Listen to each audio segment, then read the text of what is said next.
I'm just a little tiny baby channel. Let me see if I can zoom in a little bit. So I know what I say probably isn't going to reach anyone, and I certainly hope it doesn't reach the stalker who I can't really. Lauren's husband. I just watch their videos. And I follow the cases, not all of the cases. In fact, some of the cases Lauren has been, and it's Lauren Matthias, so you guys know. She's got Hidden True Crime is her channel. And some of the cases she's covering, I couldn't watch. I couldn't watch the Delphi case. It just broke my heart. I couldn't watch the Valodebel trials. It was too painful to think about those children and the wife and the husband. And I think it was Lori's nephew. I watched a little bit of one of the trials where Lori Daybell or Valo Daybell was on trial for attempted murder of her, I want to say nephew. Oh, and that's a tractor in the background. I'm at a burn pile right now. I've got a burn permit and I'm just sitting here in the sun enjoying it. I think I'll take off my jacket because it's actually kind of warm for October. But I just couldn't follow those cases. And the one time I did try to watch the Lori Vallow Daybell trial, it was when she was, as I said already, she was representing herself. I think it was her nephew that she tried to kill. And watching her represent herself was causing me so much anxiety because she is so entitled and rude and mean and fake and psychopathic. I couldn't do it. I mean, I probably watched less than an hour of one of her trials, and I had already had enough of that woman. She was just outlandish. But I have followed some of the cases that Lauren Matthias has covered. So I don't know her, but I feel really empathetic toward her for what she's going through right now. She had an unfortunate incident where a bunch of her private messages were revealed, and some of them were taken out of context, and some of her voice, she's a podcaster, so her voice can be taken and used anywhere, and some of her sound bites were taken completely out of context and used in a secret community of, I'm going to say, women. I don't see any men involved in this. Hi guys, if you're in here, I'm just talking about a live stream that I'm watching. I'm watching Hidden True Crime. Lauren Matthias just put out a 9-hour live stream yesterday, and I'm only 3.5 hours into it right now. But it's brought up some of my own history with a stalker. I shouldn't say a stalker. A woman bent on ruining my life. She wasn't recording me in places. She wasn't following me around. She didn't have people spying on me or anything like that. But she was determined to ruin my life. Hey there, who is in here? Floris. I'm sorry. Hi. Thank you so much for saying that. I appreciate that. You're an old Don Garlitz fan. I'm afraid I don't know who that is. Hello, who met Rod? I'm having a hard time seeing you guys. My eyesight is horrible, all right? These glasses back here are 4 years old. I haven't been back to have my prescription fixed. So my chat is in an area where I can barely see, and I've got the added bonus of having the sun on the screen.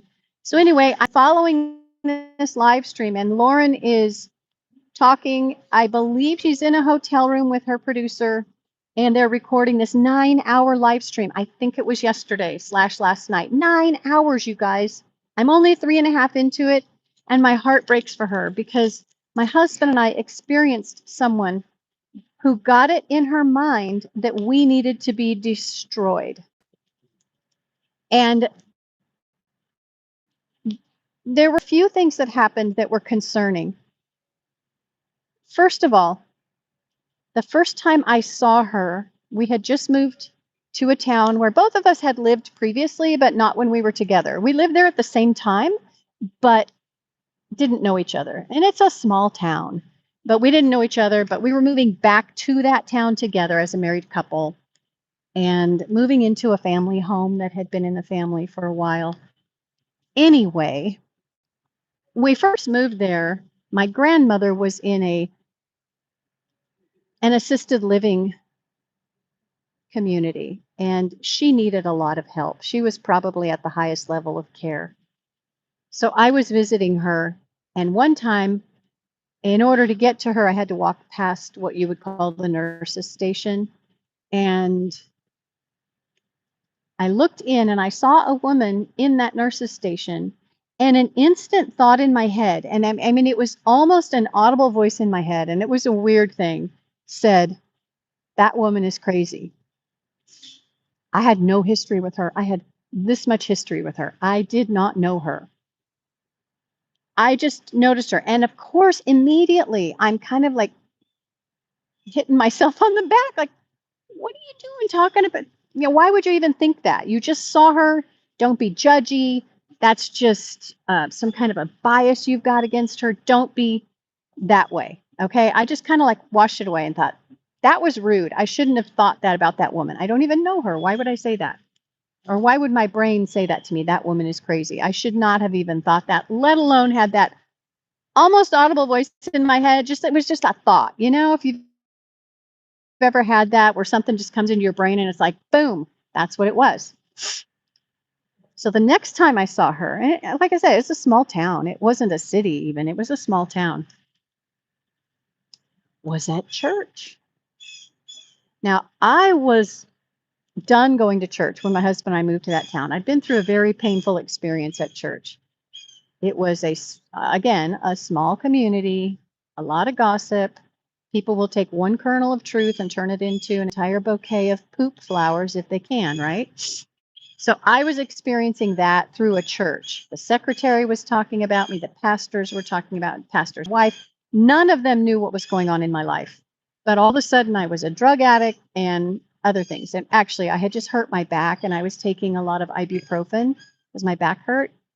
And I was nauseated because of the part of my back that was hurt. So I had a lot of nausea. Plus, I was taking ibuprofen. So I had a stomachache all the time. I was nauseated 24/7. And I lost a lot of weight. I weighed 103 pounds when I realized just because I'm nauseated doesn't mean I shouldn't be eating. And so I realized I have to eat even though I'm nauseated because I wasn't throwing up. I was just nauseated all of the time because of the injury in my back and the fact that I was taking ibuprofen.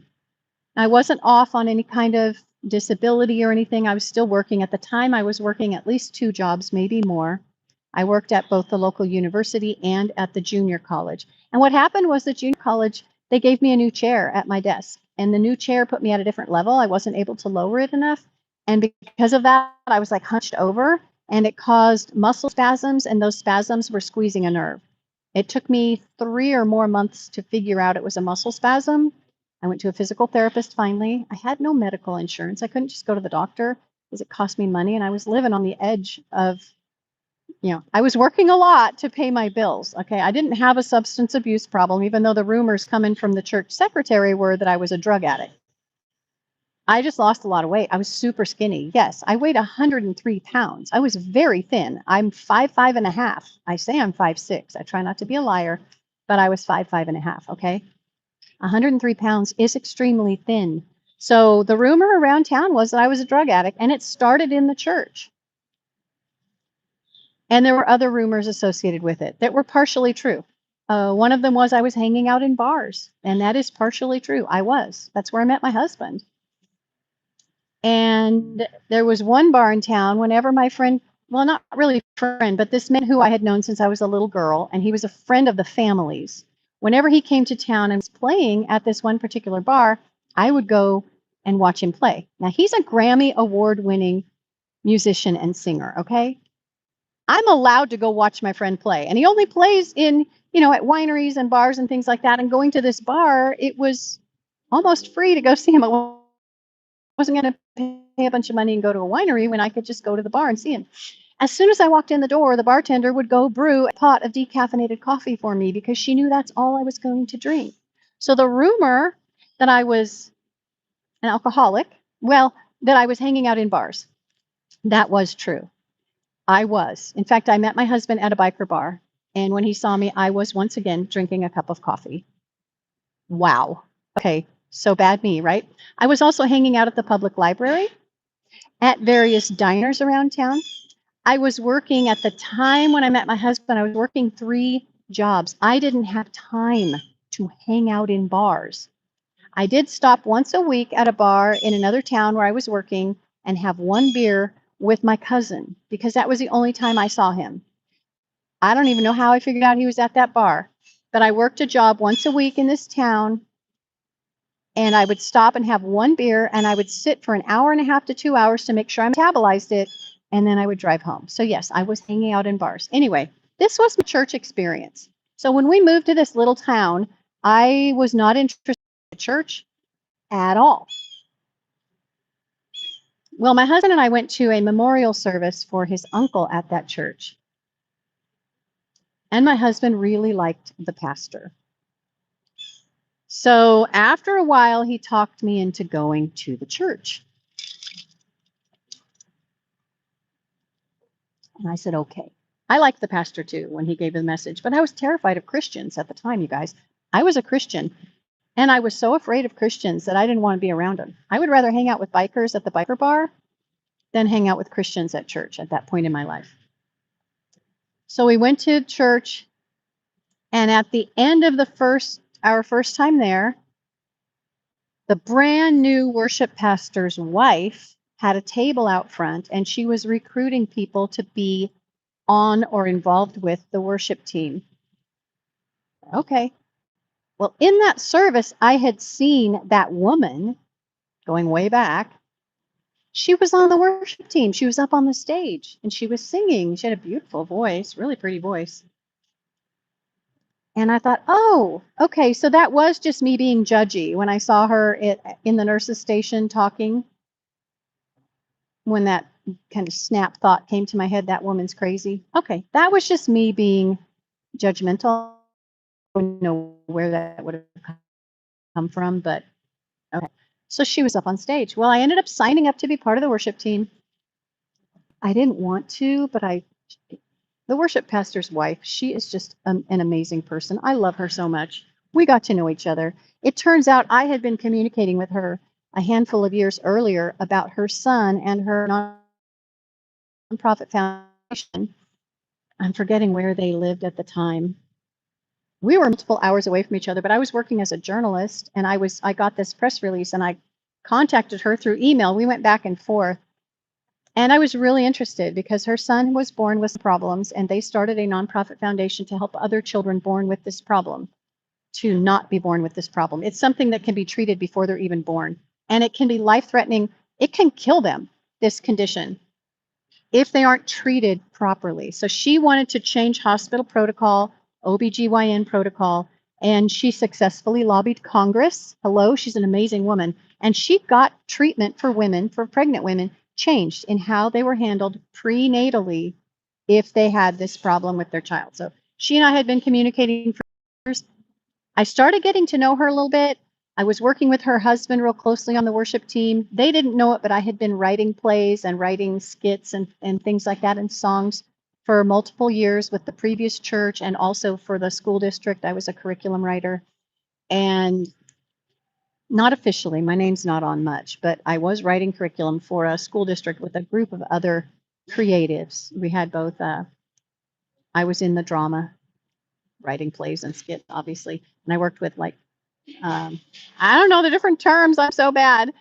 Music, art, performing arts, and I don't remember what else. But anyway, like people that worked with clay and painting and all that kind of stuff. So anyway, I had been writing curriculum, writing skits and plays, performing in some of them, writing songs, worship songs. I have a really silly bar song that I wrote that's absolutely hilarious. I love it. It has to be sung by a man though, so I can't sing it.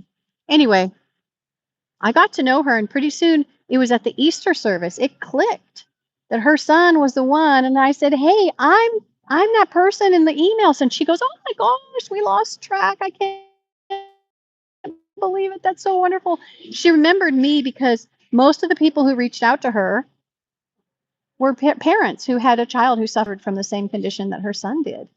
And it was unusual to her that a person who did not have a history with that would contact her. But like I said, I was working as a journalist and I wanted to write a story about it. And I think I just ended up writing a little small blurb about it. I was still a journalism student, so I did not have I didn't have even a regional reach. I only had a reach right there on campus. And this particular story would have been a non-starter because we didn't have a real high population of pregnant women or men with pregnant wives, I guess, at the school. So I couldn't really get permission to write a big old story about it. But anyway, all that to say, this woman was on stage at that church. And so I thought, I'm just being judgy. So when she found out that I was working with the worship pastor, who, by the way, has probably by now 6 or 7 albums out. At the time, I think he had 3 or 3 maybe. Anyway, he had a hit song at one point. I don't want to call him a one-hit wonder. He's got a lot of wonderful music, but one of his songs gained traction and it did very, very well, to the point where one of the most popular singers in the country wrote a song so similar to his that they had lawyers look at it because it was so similar to his hit song that he wrote. It was amazing. The lawyer said, unfortunately, no, because, this anyway. So he and I got very close. We started writing plays together, musical stage plays, and having a blast, absolutely having a blast. And we were producing these plays at the church. And this woman was in some of our plays. Well, as soon as she figured out that I was an actress and a writer, and she thought I was, someone worth glomming onto, she glommed onto me. And she became my best friend. She was buying me expensive gifts, and I was feeling uncomfortable about the expensive gifts. I couldn't reciprocate. I was still working a lot. Once I married my husband, I wasn't working as much, but I was still working a lot. I was teaching at one point at 4 different grammar schools. I was teaching the entire school. I worked 4 to 5 days a week teaching theater arts at throughout the school year. I mean, I was really busy working hard. I didn't have time to have a best friend and reciprocate with expensive gifts. So I did not. I couldn't. Well, after a while, the worship arts pastor came under attack by people at the church for crimes he did not commit. And this woman had the ability to stand there and talk to you and convince you that he had done something to you that he had not done. And he had the women in the church just all abuzz talking about stuff. And when I kind of started to try to cool off that friendship, I think she took notice. And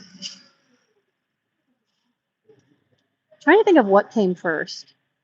We were producing a big Easter production, and it turns out about 1,100 people came to it. So it was a big Easter production. And she had a solo. And the way we did it was my writing partner and I, the worship arts pastor, he and I would work together and we would create these dioramas, these little skits around a song. So there was a song, and oh gosh, I forget. I think CeCe Winans sang it, and it was about the woman with the blood disorder who touched Jesus's cloak, and she was instantly healed. And she had been multiple years with this bleeding disorder, which was probably fibroid tumors, honestly. And because of that, she was unclean all of the time. Her husband couldn't be around her, her children. I mean, I don't know, maybe her daughters could, but her sons couldn't. She was living the life of an exile in her own village because nobody could be around her. And I gave that solo to this woman because she had a really good voice. Now, the worship arts pastor, every now and then his wife would call me and say, hey, remember the old days when the phones looked like this? Now it's just what? Hi. Is she bothering you right now? And it would be just little stuff. And if I said, yes, she's on us right now, me and my husband, she would say, okay, thank you. My husband and I know that we can rest for a little while, because she was going back and forth between the worship arts pastor and me, because she glommed onto him because he was a recording artist and she wanted him to let her sing on his next album. That's my belief. I mean, she never said that to me, but that's my belief. So he couldn't do that because she was flaky, and she also caused a lot of drama. Whenever she came to practice, she just caused drama. She caused a lot of people to walk away from worship because she was a very toxic person. She appeared to be very friendly, and she was not. She was a snake. Anyway, so I'm not sure which came first, but at one point, oh, okay, I'm still on the Easter story. So we were at dress rehearsal for the Easter program, and this was Friday night. We were taking Saturday off, and then Sunday morning it was go. Everybody go.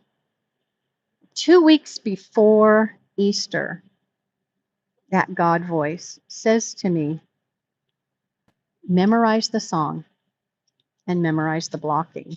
And it's weird, right? What? Why? Why would I need to memorize the song? Okay, so I started singing the song a lot, like a lot. My husband said he noticed I was singing it whenever I was in the shower.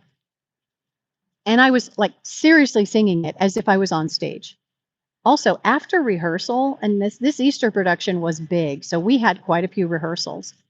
After rehearsal, everybody would leave. I would lock the doors. I would turn the sound system on, put on my lavalier, get up on stage, and walk the blocking for the song. Now, the blocking is just wherever you go and when you go on stage or in a movie or TV, wherever you are. Generally, blocking is it. You can be helped with your blocking by furniture, by other features on stage, or by a little piece of tape on the stage. And I know when I hit a certain position that I need to look this direction or that direction or whatever it is. So everything I was telling her to do from the audience, because that's my point of view, I got up on stage and saw it from her perspective. And at one point I did tell her, because she was having trouble with her blocking and with the song. And it was a tough song, I guess. I don't know. Anyway, hello.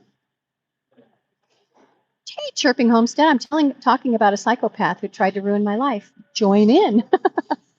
So I pulled her aside at the rehearsal and I said, hey, just so you know, I walked through the song and the blocking after our last rehearsal, and I just want to assure you, I understand how uncomfortable it feels, but I want you to know I understand. But from the audience's point of view, the blocking I'm giving you it's good blocking. But I understand why you're uncomfortable with it, because that's why a lot of directors can't be in their own production unless they can go to the, oh gosh, I don't know what it's called, wherever they do the replays of that scene and they go back, or they'll have a friend come in and direct them. It's really hard to direct yourself. And as an actor on stage, it's really hard to know what you look like to the audience, because you think you look one way, but you look a different way to the audience. So I did try to reassure her, hey, I stayed after last rehearsal. I walked through the song. I get why you're uncomfortable with that particular thing I've asked you to do. Remember, this is a Christian song. It's not like I'm asking her to take her clothes off in a strip routine or anything. So I reassured her we're all good. So we get to, thank you to the 5 of you. Give me a thumbs up. That's awesome. You're listening to a very painful part of my life. So we get to dress rehearsal, and she comes in, and she had a sore throat. And she had told me like 4 days before, she didn't appreciate that the kid playing Jesus had the sniffles. And at one point, she took off her headset, handed it to me, the director slash co-producer, and said, "I'm done. You're up." Basically screwing me over 100%.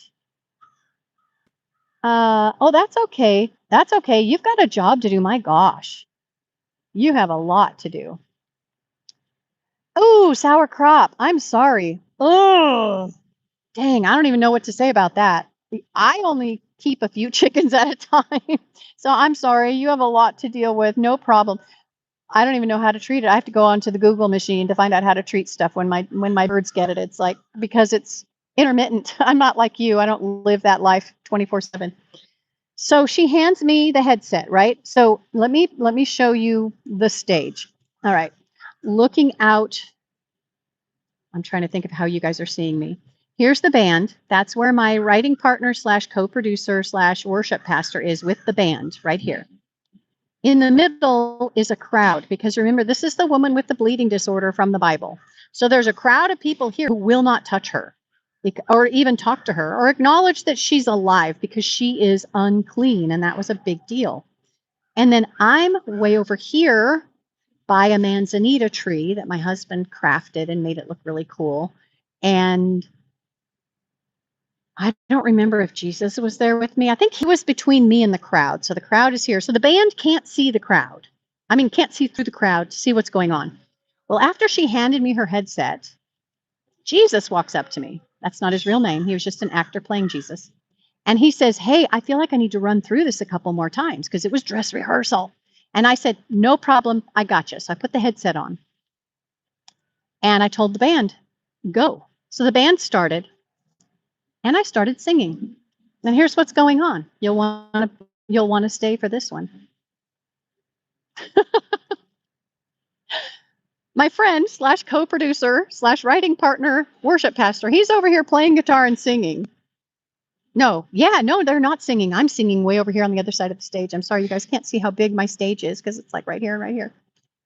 I start singing, and he saw this woman walk out. I'm not even going to name her because she doesn't deserve it. He saw her walk out. And I just told him, "We're going to do it again. Jesus needs more rehearsal," right? And then I went and put the headset on and I started singing. And my friend is going, "Who's that singing? Oh my gosh, that sounds like Mel. She told me she can't sing. What is that her?" I sang the whole song. He was mad at me, you guys, because I do apparently have a pretty singing voice. I also have terrible asthma. If you follow me, you know I have terrible asthma. I can't count on my voice to be there when I need it. And I can't be around perfumes, aftershaves, anything with fragrance in it. I'm allergic to all of the things that are fragrance related. I can't walk into a candle store. I can't go into a department store. There's one near us called Belk, Belk. I walk in the doors and I'm instantly assaulted. And my nose, my sinuses, my throat, and then my lungs are all affected. So I don't sing because I can't count on my voice. Okay, that's a fact. So we ran through it like 3 times, and I did the blocking and I sang. All right. So then he has to tell the pastor the next day, because this woman got a hold of the pastor because she's a toxic, vicious person. And she told the pastor, "I'm out." And it was our big song. It was like I say, 1,100 people ended up coming to this service. We had, I think, 3 services, and over the 3 services, 1,100 people from the community came. And this was the big song. And it was tied to his sermon. I mean, it was the deal, right? It was the deal. And our lead singer just walked out the door. Bye. Double middle finger, although not literally double middle finger, but she was mad at me at that point. She was mad at him because he hadn't put her on one of his albums. She had a beautiful voice. But he said she can't be counted. If they had set up a rehearsal or a recording, she could just not show up or show up 2 hours late or whatever, didn't matter. She didn't care. So he would never, ever do that with her, ever. Okay. So she was mad at him. So she was trying to get him fired, is my belief. I think by not showing up, she was really trying to get him fired. but she didn't know I could sing. I know. Some women, mostly women, I really do believe women are vicious. God. See, that what Lauren Matthias is going through is from a bunch of women. That's at the beginning of this live stream. I talk about why I decided to talk about this today. I've never talked about it. I still threaten to write a movie about it. I do write screenplays. Anyway, so Easter morning, a pastor was super worried. He's like, "Wait, but Mel can't sing." And the worship pastor said, "Yeah, I know she said that, but she can sing. She's got this song memorized. She can sing." And I would say the 8 o'clock service, my voice was still pretty cold. I didn't do enough warm-ups, but I nailed it. And she was in the audience when I nailed it. She got to sit there and watch me perform her song that she was supposed to get. This was her song, you guys. And here's how her mind works, right? In her mind, I took that song away from her, even though she handed me the headset, the microphone headset, goes behind your ear and comes right over here. And it was actually nude color, so you really couldn't see it. It was one of those little guys. And then you've got a battery pack clipped somewhere under your costume. And that's what it was. She handed it to me and said, "You're up." And it was as if she was giving me a middle finger, and she was planning on getting worship pastor fired, because this was dress rehearsal a day and a half before we were going to be performing in front of the whole community. Oy, oy, oy. So I nailed it. Not only did I nail it in front of her, a songwriter chased me out of the church. And this woman came out and saw her offer me the ability, "Hey, Junior Garza," offered me the job of singing her next album. She wanted to put out a promo album, and she had a bunch of songs somebody else had sung for her. And she said, the woman's voice just wasn't right. I've got kind of I don't know. My voice it's deep and it's kind of throaty sometimes. I have the ability to, I guess I'm an alto, I don't know, whatever it was. She wanted me to sing her album. Well, I never did end up singing her album. Her songs were difficult, and I'm not a singer. I'm a parrot. I will parrot what I hear, which is why I listened to that song by CeCe Winans probably 150 times, just trying to get it perfect. I'm a parrot. That's what I am. But she saw this woman chase me out of the sanctuary, not in a scary way, and stop me and say, "Yours is the voice I want on my album." And she gave me her contact information, and she gave me a couple of CDs, and I looked at her lyrics, and I just couldn't do it. I didn't feel like I could do it justice. But anyway, that was the first nail in my coffin, because in her mind, not one thing for real, she didn't get the worship arts pastor fired for having the audacity to not let her sing on his next album. Number 2, I did a really good job. I sang the crap out of that song. I nailed it. And I got an offer that in her twisted, sick, toxic mind should have been her. My dog is here. He's going to knock my phone over. He's right behind the phone. Oh, hi, boy. Hi, sweetie. He's a Catahoula. If you guys don't know what Catahoulas are, look them up. Catahoula. Catahoula. Hula boy. His tail will knock out a brace. Keep the tail away from my phone. So in her mind, the worship arts pastor and me, the two of us had worked together to ruin her chances of becoming a famous singer, I guess. So then after that, I believe it was after that, my partner and I, we wrote musical stage plays, which is funny because both of us can't stand musicals. And in our musical stage plays, we are very sarcastic and we make fun of Christians. It's really fun. We have a good time. We were writing our next play. So this would have been Easter. As soon as we finished Easter, we were going full, all barrels into the Christmas play, because we had to write the whole play from concept to finished script and ready to produce around Christmas time. So we were in the process of writing it, and this would have been a courtroom drama. I forget what it was called. Oh gosh. It was good. It was good. It ended up being prophetic because what we wrote about actually started happening in this country not too long after we wrote this play. And it was more of a drama. So I needed actors who could sing, not singers who could act, kind of act, right? And most of our musicals were singers who could kind of act. They didn't have to act great, but they could kind of. This one, we needed actors who could sing. And if you don't understand the difference, that's cool. She did. Okay. She came up to me one day, and I don't remember what the situation was. Definitely at church, but I don't know if it was before or after church, whatever it was. That's right. This was the final nail in my coffin.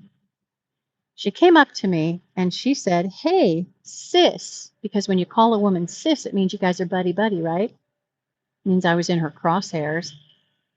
"I want you to write me a starring role in the next play." Well, how very bold of her. How very, very bold of her. She's a small woman in a tiny town, and she's coming up to a playwright and telling that playwright, "I want you to write a starring role in your next play for me." And my partner and I, we did write for the actors we knew we had. I mean, we had a small church. Well, it was a decent sized church, but it wasn't big, right? It wasn't a mega church. It was a small town. And our church, we ran, what did we run? 2, maybe 3 services? I don't remember. We might have just run 2 Oh yeah, we had 2 Sunday services, and I think we had a Wednesday night service. It was more like a Bible study. It was really cool. Loved the Wednesday night service. So yeah, they ran 3 services, but 2 on Sunday and 1 on Wednesday.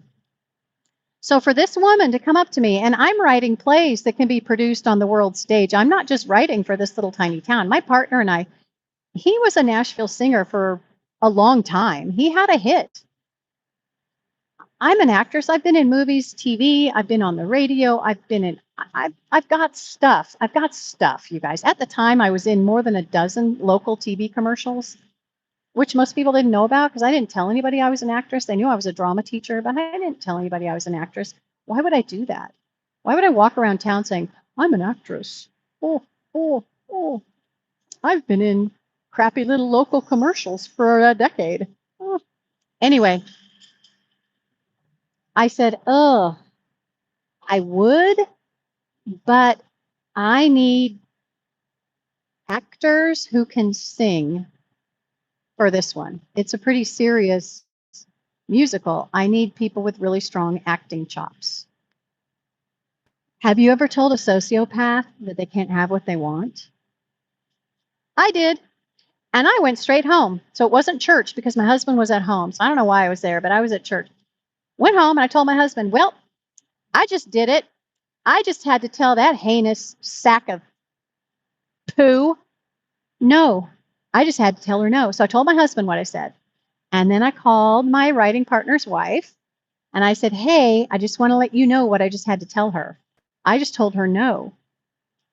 And hey, Chirping Homestead, I was in Paparazzi, but my one-on-one scene with Hauser, can't think of his first name, the guy from Yellowstone. Anyway, my one-on-one scene with him was cut, did not make the final, so I'm really sad about that. But I am in some of the background shots of Paparazzi. I think it's about a 20-year-old movie now. So I had brown hair. I was in Lost Outlaw. That was my recent film, Lost Outlaw. I think it came out in 2021. I play one of the lead characters in that. And then I've been in a ton of tiny, tiny films that never made it out of post-production, or if they did, they never made it anywhere. I was in a zombie movie. Oh gosh, I can't remember the name of it. I've been in a ton of movies. I don't keep track of them all because I used to send myself a postcard of the movie and just to remind myself what I did because I was really lousy at keeping a portfolio. Didn't keep much. Anyway, so I called her and I said, "Hey, just so you know, I just put myself in the crosshairs because I told her no, and I told her my friend's wife, or my friend who happened to be my writing partner's wife, exactly what she said and exactly what I said, because I needed witnesses. I needed people to know what happened, when it happened, why it happened, and all that. Yeah, chirping, that's kind of the size of ours, was a little bit smaller than that, probably closer to like 1,600 at the time. There was a building moratorium, and so nobody could build new houses. So we were stagnant at that population for decades. So then it started. She decided for some reason she couldn't come after me. She decided to go after my husband. We were involved in the same church, and we were involved in a ministry together outside the church, an international ministry. And she sabotaged my husband's work. He was supposed to design a t-shirt for a rally we were having. And she was going to design a separate t-shirt with, and I forget what, I guess my husband was designing the rally t-shirt and she was designing our group t-shirt, I think. Or it could have been the opposite, but I'm pretty sure, no, he was designing it was a statewide rally. He was designing the state rally t-shirt that they were going to be selling at the event. And she was designing the other one. So she called him one night. She's like, "Hi, how are you? So tell me," because it was right after the meeting they had where he raised his hand, because we have all the programs, Adobe Photoshop and Elements, and I mean all that Premiere, all that stuff for doing editing and stuff. I was at the time doing a lot of stock photography and stock images online. I have a couple of portfolios out there, and I sell my images all over the world. Anyway, we were both involved in that pretty heavily. And she called him, "Hey, what's your idea for the design? What are you going to do?" So he told her everything he was going to do. "I'm going to do this, and it's going to look like that, and blah, blah, blah, blah, blah, blah, blah, blah."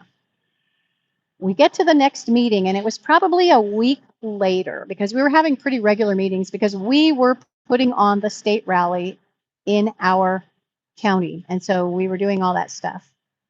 All right. Hey, Chirping, thank you so much for being here. I appreciate it. So we get to the next meeting, and she announces that she's finished her t-shirt design, and she actually has a printed t-shirt. That was just an ash that went by, because I've got a burn pile right over there. I'm working so hard, right? For the last 43 minutes, I've just been. It's the exact design my husband told her he was going to be putting together. I didn't even know what he was doing. I didn't know. I mean, I heard him on the phone, but I didn't pay attention. I was doing whatever I was doing. He told her word for word what he was going to do, and she took that and created the t-shirt. She hired a photographer to take a picture of her and her husband. She hired a designer to design it, like I don't know if she went to Fiverr. I don't know where she went, but anyway, she went somewhere and had someone design the t-shirt and had it printed up for the next meeting. I don't even know how she did it or how much money she spent on it, just to sink my husband. And when he went, and later he told me, "That's the design I was going to do. That's the one I told her about. Do you remember? I was on the phone." And I didn't remember him telling her. It's been a long time now, you guys. He did tell me what he was planning, but he didn't get into detail. With her, he got into detail, and she took it, absolutely stole his idea. He was designing it at the time. He had to start over. He had to start over with a whole new design. Now, his design ended up being, it was good, but it wasn't what he had in mind. He had to come up with it at the last minute. And he told one of the guys that was actually in charge of all this, he said, "Hey, man, I had a t-shirt design. I was working on it. I was getting it together. I told her about it. She stole my design. That's my design that she did. I've got to start from scratch. You're going to have to give me a little more time." So that was the first thing she did. Now, at that rally, by the time we got to the rally, she had rallied a bunch of women around her. Go figure, a bunch of Christian women. Gossip, gossip, gossip. And yes, I'm a Christian woman, okay? But I have felt the forked tongues and daggers of some of these bitches in the church. And I want to tell you what, they are vicious. They completely iced out my husband, wouldn't talk to him. And all he said to the one guy was, "She stole my idea. I've got to start over." She knew what she had done. And she thought he was going to say something publicly, and he didn't. He wouldn't. That wasn't his thing. So he's on the phone now. He turned off the tractor. Finally, I can stop yelling. So at the event, he was getting cold shoulder, and I was too. She had a couple of, like, I picture her as a little banty hen running around with a couple of little minions, and they were just like, they were all puffed up with their heads up and their noses up, and they were doing stuff and asking me what I was doing. And I told them, "Yeah, I'm just doing this. Well, we need to do it this way," and redoing what I was doing. And there was no reason for it. I was just setting up a silent auction table and like moving stuff 1 inch just to show me that I hadn't done it right. Hi, Mia. Anyway, at that event, because we were a Christian ministry, we had a time of prayer in the auditorium. There was a band on stage. They were playing real soft, quiet music. There were 3 different groups on the stage of people praying. And she was there with her husband. And my husband got that kind of click in his head. Hey, do this. Kind of like when I feel like God told me that woman's crazy. I should have listened, right?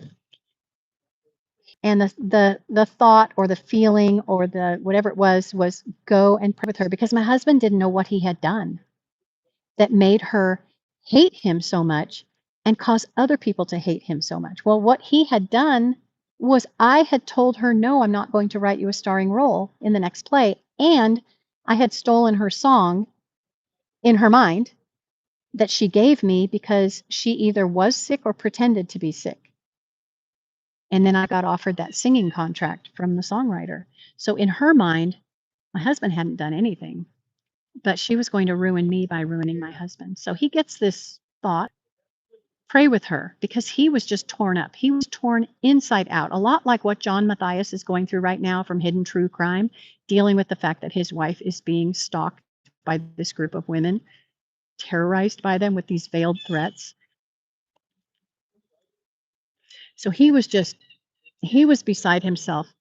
Now, my writing partner and his wife, they knew what we were going through, but nobody knew why. It's just these people make these things up in their head.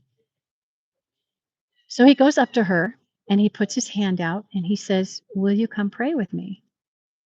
Her husband was sitting right next to her in the chair. I can't even say there were 3 inches between them because she's a big girl. They were probably touching thighs. Her husband was right there. And she said, "Yes." And she took my husband's hand and they walked up front. Now, I'm part of the ministry, so I was up front praying with one group. My husband took her to a different group.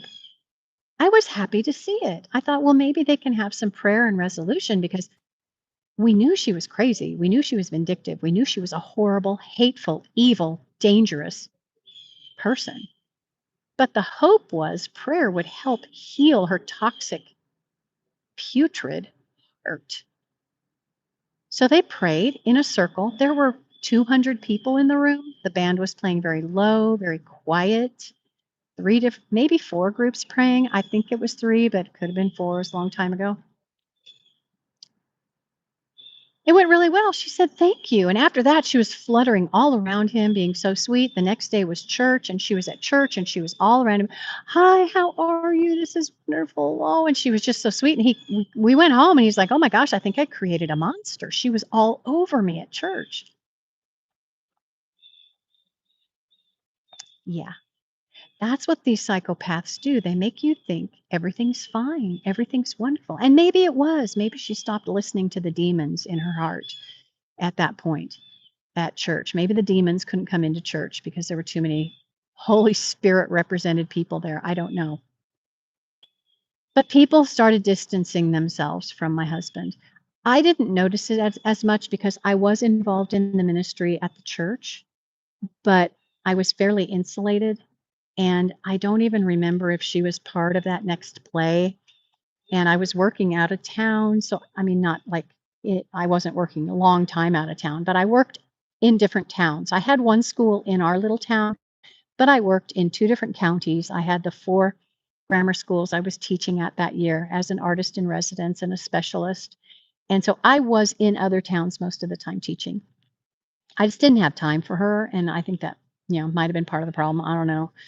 But people were distancing themselves from my husband. My husband is retired, so ministry is his whole life. I mean, right now we have a 65-acre forest ranch, and he's busy. He's been on the tractor all morning, and I've got the burn pile going. I'll be doing more wood. We're going to go around probably on the tractor later and collect a bunch of wood to put on the pile.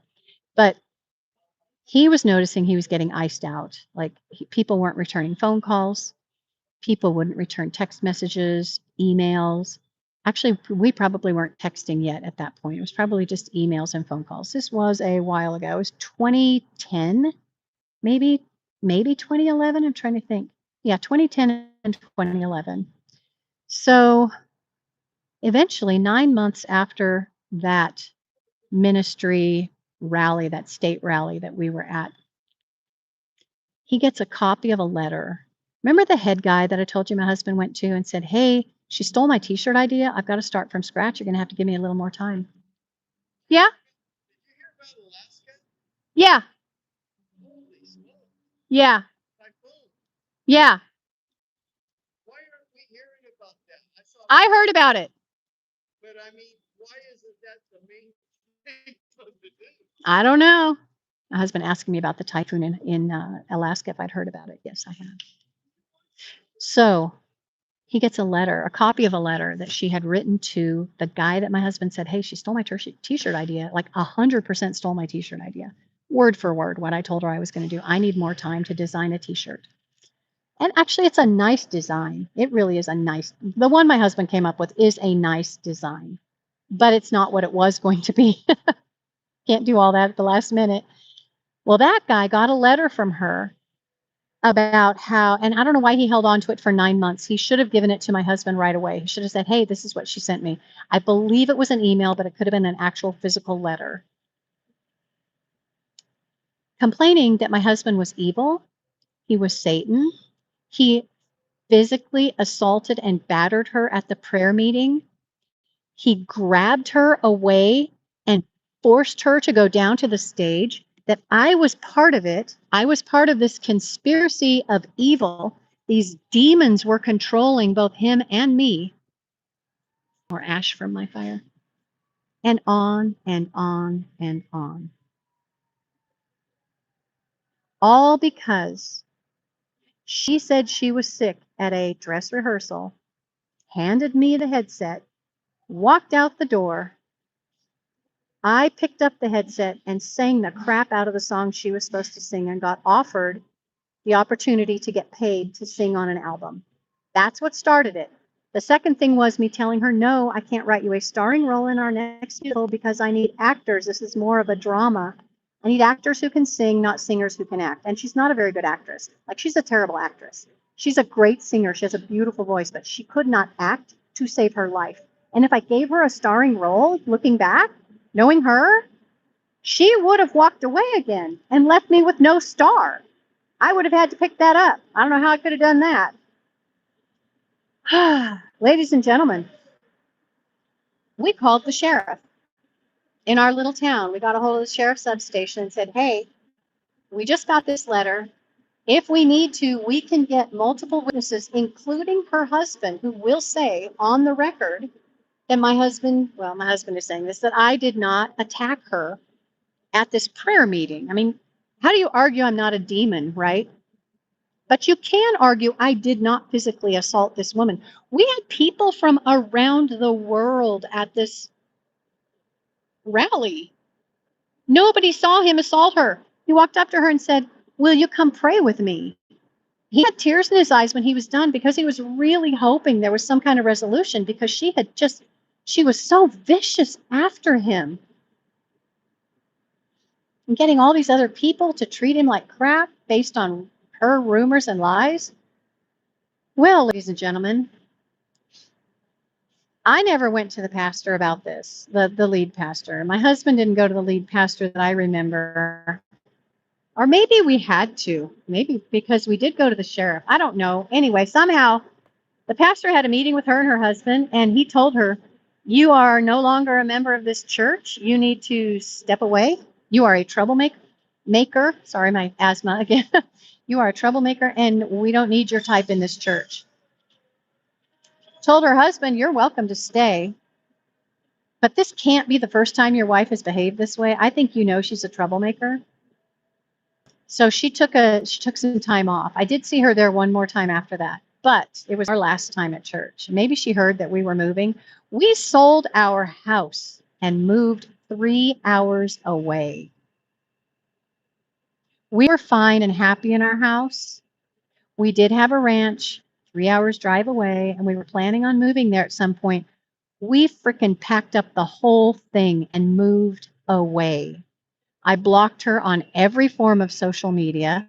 I blocked her from my phone, and we moved away. The sheriff did say there's no charges. She hasn't come to us. I mean, she's all threats.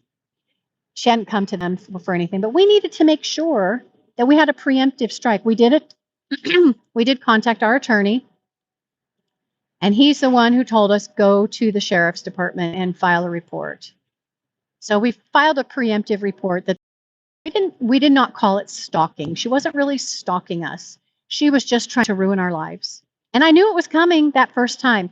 I knew it was coming when she walked by and saw that songwriter offer me a paid singing gig on her album. I knew it was coming because she was the one that was supposed to sing that song until she walked away and said, I'm not singing that song. So that was supposed to be her song. And I was on stage looking at her while I was singing. The look of horror on her face. Most of my friends and family that were in the audience were thrilled to see that I could sing. They're like, wow, we didn't know she could sing. She was pissed off that I nailed that song. And I nailed it in the service she was in. I mean, my voice was warmed up. I'd had 2 cups of coffee. I was doing great. So when Lauren Matthias is talking about these women coming after her, trying to ruin her life, I understand. I mean, they're going after her business. Thankfully, she didn't try to go after my teaching. I would have been very upset about that because I was getting paid very good money, and I was working a lot, and I was really enjoying it. But we sold our house and moved away. And I'm almost done. I'm going to finish up before 1 hour. That woman had the audacity to tell a mutual friend at the church that she really missed my friendship. This is me not believing her. She didn't miss my friendship. We never had a friendship. She pretended to be my friend so that she could gain favor because I was close to the worship arts pastor who was a recording artist and had several albums, and she wanted to sing on one of his albums, if not all of his albums, and then kick him out of the band and take over, knowing her. And then when it became obvious I was writing plays and she could be in those plays, she wanted to star in a play. She wanted her name first in the billing. She didn't get that either. So both me and my writing partner became targets. Now, he ended up getting fired from that church and walking away so wounded that he did not do a Christian album. His next album wasn't Christian. I haven't heard it. I mean, it wasn't like acid rock or anything, but it was not Christian. He walked away so wounded from that it took him a long time to recover. People in town treated him the same way they were treating my husband. Cold shoulder, walls would go up, because she had people convinced that he was out there doing horrible things to people. He was not. She just would make things up in her head. And the fact that she convinced one woman in the church that this worship arts pastor had somehow assaulted her when he didn't. Like, you could tap someone on the shoulder when they're crying, and that woman would say that you assaulted them. She was absolutely batshit crazy. I still want to write a screenplay about her, but I don't know if I want to go there. So, Lauren Matthias, I absolutely am sorry for what you're going through. I understand it. I haven't been there where you are because she didn't follow me around and take video of me because she didn't have the opportunity. Cell phones weren't there yet. We didn't even have smartphones, you guys. Okay. But I get it. And I'm sorry that you and John are going through this. I'm sorry for your producer. I'm sorry that Law and Crime went after you the way that they did. Law and Crime, I no longer subscribe to because I can't believe that they didn't just contact you, try to have a talk with you about what was going on. They could have gotten an exclusive interview with Hidden True Crime, maybe a collaboration, and they chose to go sneaky snake and do what they did. So no, I'm no longer following Jesse over at Long Crime, or I think the other guy's name is Chris, and I don't know who other people are, but they are now gone. And I won't be following them because that was really dirty what they did. They did you very dirty. They believed a stalker with a protective order against her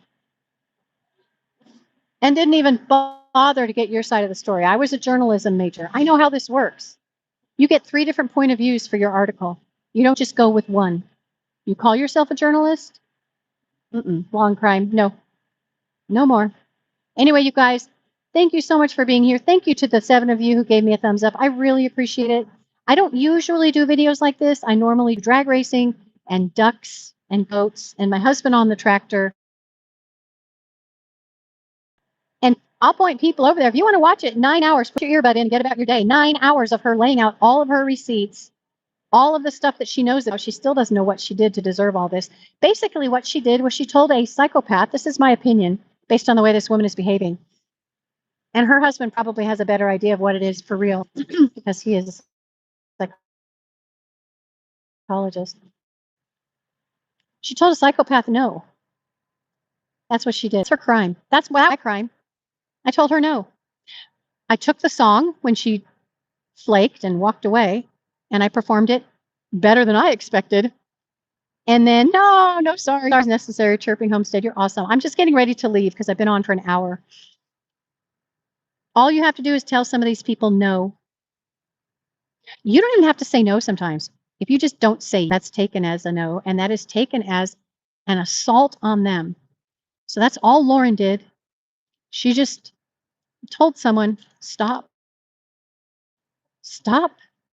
Don't do this anymore.